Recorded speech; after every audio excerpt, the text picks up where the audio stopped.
আপনি একটা শিক্ষা প্রণয়ন করে দেন যে যতটুকু শিক্ষা অর্জন করলে এই ফরজ দায়িত্বটা আমাদের মাথা থেকে চলে যাবে, এই ফরজ দায়িত্বটা পালন করা হবে, অতটুকু ব্যবস্থা করে দেন। আপনাদের উলামায়ে কেরাম যারা আছে তাদেরকে যদি বলেন যে আপনারা আমাদের জন্য একটা পাঠ্যসূচি তৈরি করে দেন যে এতটুকু শিখলে আমাদের উপর থেকে এই ফরজ যেই দায়িত্বটা ছিল এটা পালন করা হবে, বলেন তো মাদ্রাসার মুহতামিম, আপনার এলাকার উলামায়ে কেরাম, আপনার মসজিদের ইমাম এটা বলবে নাকি যে আমরা পারবো না? বলবে? এটা বলবে না।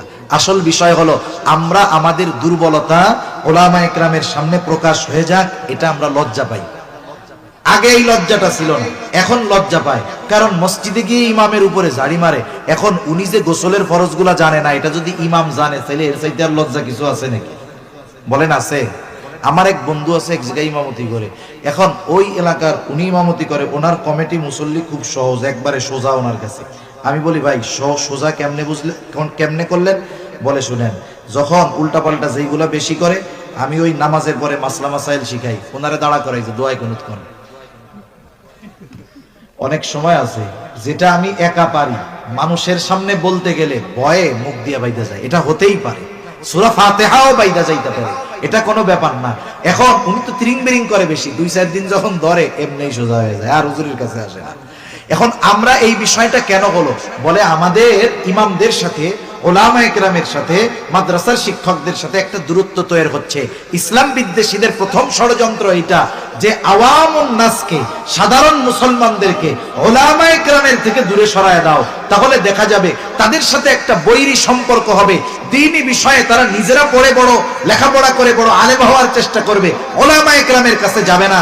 ওই যে স্বশিক্ষিত ডাক্তার যেমন নিজেও মরে অপরকেও মারে, এই জন্য সমাজে কিছু মানুষ আছে দেখবেন নিজে শিখতে গিয়ে নিজেও মরে অপরকেও মারে, ঠিক কিনা বলেন?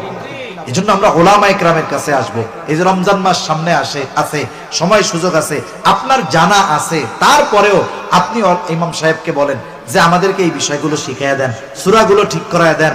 আরে দুনিয়ায় একটু লজ্জা পাওয়া ভালো আখিরাতে ডান্ডার বাড়ি খাওয়ার চাইতে, ঠিক কিনা বলেন? দুনিয়ায় একটু লজ্জা পাইলাম তাও ভালো, কিন্তু অনন্তকালের আযাবের শিকার আমার হওয়া লাগলো না। সেজন্য এই ধরনের লজ্জা দূর করে আমরা উলামায়ে কেরামের কাছে এই বিষয়গুলো শিখবো ইনশাআল্লাহ। শিখবো তো? যাদের সুযোগ আছে তারা তো মাদ্রাসায় গেছে, কিন্তু যাদের সুযোগ নাই তারা কি করবে? উলামায়ে কেরামের সোহবতে যাবে, অথবা উলামায়ে কেরামের তত্ত্বাবধানে দাওয়াত ও তাবলীগের মেহনতে সময় লাগাবে। কেন লাগাবে? কারণ উলামায়ে কেরামের সাথে যদি সে সময় লাগায়, এক্ষেত্রে সে যে কতটা ভিন্নতা এক পরিবেশ পাবে, কত কিছু যে শিখতে পারবে, এটা অকল্পনীয়। কারণ উলামায়ে কেরাম সে ওই ব্যক্তির রোগ বুঝে ট্রিটমেন্ট করবে।